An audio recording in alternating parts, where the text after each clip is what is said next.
July 21 ರೈತರ ಪಾಲಿಗೆ ಅಂದಿನ ಗುಂಡೂರಾವ್ ಸರ್ಕಾರಕ್ಕೆ ಕರಾಳ ದಿನ. ವಿವಿಧ ಬೇಡಿಕೆಗಳನ್ನು ಈಡೇರಿಸುವಂತೆ ನರಗುಂದ ಮತ್ತು ನವಿಲಗುಂದದಲ್ಲಿ ತಾಲೂಕು ಕಚೇರಿ ಮುಂದೆ ರೈತರು ಶಾಂತಿಯುತವಾಗಿ ಹೋರಾಟ ಮಾಡುತ್ತಿದ್ದಂತಹ ರೈತರ ಮೇಲೆ ಅಂದಿನ ತಹಸೀಲ್ದಾರ್ ಹಾಗೂ ಅಂದಿನ ಗುಂಡೂರಾವ್ ಸರ್ಕಾರ 80ರ ದಶಕದಲ್ಲಿ ರೈತರ ಮೇಲೆ ಲಾಠಿ ಹಾಗೂ ಬಂದೂಕನ್ನು ಸಿಡಿಸುವ ಮುಖಾಂತರ 113 ಜನ ರೈತರನ್ನು ಸರ್ಕಾರವಾಗಿ ನೇರವಾಗಿ ಕೊಂದಿರುವಂತಹ ಪಾಪದ ಕೃತ್ಯಕ್ಕೆ ಕೈ ಹಾಕಿದಂತಹ ಅಂದಿನ ಗುಂಡೂರಾವ್ ಸರ್ಕಾರವನ್ನೇ ಉರುಳಿಸಿದಂತಹ ನರಗುಂದ ನವಿಲಗುಂದದ ಈ ಒಂದು ಜುಲೈ 21 ರೈತ ಹುತಾತ್ಮ ದಿನಾಚರಣೆ ಅಂತ ಆಚರಣೆ ಮಾಡ್ತಾ ಇದ್ದೀವಿ.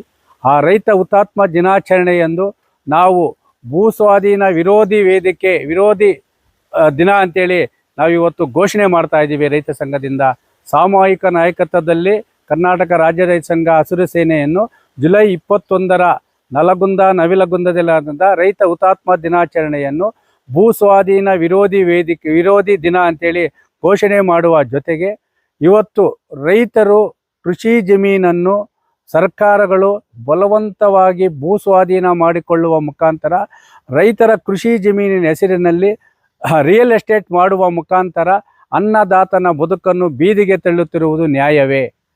ಯಾಕಂದರೆ ಇವತ್ತು ತಲತಲಾಂತರದಿಂದ ನಮ್ಮ ತಾತ ಮುತ್ತಾತನವರ ಕಾಲದಿಂದ ಕೃಷಿ ಜಮೀನನ್ನೇ ನಂಬಿ ಸ್ವಾಭಿಮಾನದ ಬದುಕನ್ನು ನೀಡುತ್ತಿರುವಂತಹ ಕೃಷಿ ಜಮೀನಿನ ಮೇಲೆ ಅಭಿವೃದ್ಧಿ ಹೆಸರಿನಲ್ಲಿ ರೈತರ ಮೇಲೆ ಕಾನೂನು ಅಸ್ತ್ರವನ್ನು ಬಳಸಿ ರೈತರ ಮಧ್ಯೆಯೇ ಒಂದು ಗಲಾಟೆಯನ್ನು ಸೃಷ್ಟಿಸಿ ಪರ ವಿರೋಧ ಅಂತೇಳಿ ಸರ್ಕಾರಗಳು ರೈತರನ್ನು ಒಡೆದು ಆಳುವ ನೀತಿಯನ್ನು ಕೈಬಿಡಬೇಕು.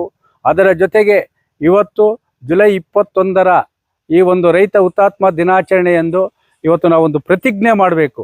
ಯಾಕಂದರೆ ನಮ್ಮ ರೈತರ ಕೃಷಿ ಜಮೀನಿನ ತಂಟೆಗೆ ಸರ್ಕಾರಗಳಾಗಲಿ KEDB ಅಧಿಕಾರಿಗಳಾಗಲಿ ಯಾರಾದರೂ ಬಲವಂತವಾಗಿ ಭೂಸ್ವಾಧೀನ ಮಾಡಿಕೊಳ್ಳಲು ಬಂದರೆ ಅಂಥವರ ವಿರುದ್ಧ ನಮ್ಮ ಮಹಿಳೆಯರು ಕೈಯಲ್ಲಿ ಪೊರಕೆ ಮತ್ತು ಒಣಕೆಯನ್ನು ಇಡುವ ಮೂಲಕ ರೈತರು ಬಾರ್ಕೋಲ್ ಇಳಿಯುವ ಮುಖಾಂತರ ನಮ್ಮ ಕೃಷಿ ಜಮೀನು ಮಾರಾಟಕ್ಕಿಲ್ಲ, ನಿಮ್ಮ ಭೂಮಿ ಇದ್ದರೆ ನೀವೇ ಮಾರಾಟ ಮಾಡಿಕೊಳ್ಳಿ, ನೀವೇ ಕೈಗಾರಿಕೆ ಮಾಡಿಕೊಳ್ಳಿ, ನೀವೇ ಟೌನ್ಶಿಪ್ ಮಾಡಿಕೊಳ್ಳಿ ಅಂತ ಹೇಳುವ ಮುಖಾಂತರ ಸರ್ಕಾರಕ್ಕೆ ಎಚ್ಚರಿಕೆಯ ಗಂಟೆಯನ್ನು ನಮ್ಮ ರೈತ ಹುತಾತ್ಮ ದಿನ ಸಾಮೂಹಿಕ ನಾಯಕತ್ವದಲ್ಲಿ ಕರ್ನಾಟಕ ರಾಜ್ಯ ಸಂಘ ಸದಸ್ಯನಿಂದ ಜುಲೈ 21ರಂದು ಅಭಿವೃದ್ಧಿ ಹೆಸರಿನಲ್ಲಿ ಕೃಷಿ ಭೂಸ್ವಾಧೀನ ಕೈ ಬಿಡಬೇಕು, ರೈತರ ಕೃಷಿ ಕ್ಷೇತ್ರಕ್ಕೆ ಹೆಚ್ಚಿನ ಆದ್ಯತೆಯನ್ನು ನೀಡಬೇಕು. ಅದರಂತೆ ಕೋಲಾರ ಜಿಲ್ಲೆಯ APMC ಜಾಗದ ಸಮಸ್ಯೆ, ಕಳಪೆ ಬಿತ್ತನೆ ಬೀಜ, ನಕಲಿ ಕೀಟನಾಶಕ ನಿಯಂತ್ರಣ ವಿಶೇಷ ತಂಡ ರಚನೆ ಮಾಡಬೇಕು. KC ವ್ಯಾಲ್ಯೂ 3ನೇ ಹಂತದ ಶುದ್ಧೀಕರಣ ಆಗಬೇಕು. ಸ್ಥಗಿತವಾಗಿರುವಂತಹ DCC ಬ್ಯಾಂಕ್ ವಿತರಣೆ ಮಾಡಬೇಕು. ಹಾಲು ಒಕ್ಕೂಟದ ಭ್ರಷ್ಟಾಚಾರ ತನಿಖೆ ಮಾಡಿ ಹಾಲು ಒಕ್ಕೂಟವನ್ನು ಉಳಿಸಬೇಕು.